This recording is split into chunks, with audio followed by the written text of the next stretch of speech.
ఉండాదంటే మిగతా స్వేచ్ఛ ఆళ్ళు ఇళ్ళు ఏంటే మీకు ఇచ్చేదే.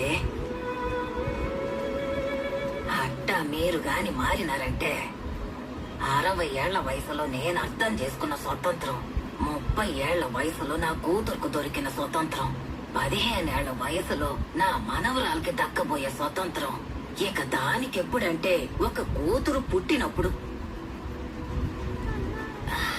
ఈ ఊళ్ళో ఉన్న ముసలోళ్ళకంటే నేనేమి అంతగా కష్టపడి బతికిందన్నేమీ కాదు.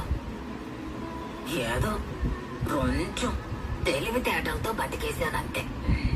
అందువల్లనే ఈ ఊర్లో ఆడదాని పేరు మీద ఉన్న ఒకటే ఇల్లు ఇదే. ఏ నేను నా కొడుకులకు కూడా చెప్పని రహస్యం ఏంటికి మీకు చెప్తున్నానో తెలుసునా? ఈ సృష్టించడం, రక్షించడం, నాశనం చేయటం లాంటివన్నీ మగవాళ్ళు చూసుకుంటారని చెప్పినోడే దుడ్డుని చదువుని కూడా ఆడోళ్ళు చూసుకుంటారని చెప్పినాడు తెలుసునా? అదే 6 100 చేయడం మన వల్లే అవుతుందని ఆ మగోడికి కూడా తెలుసు.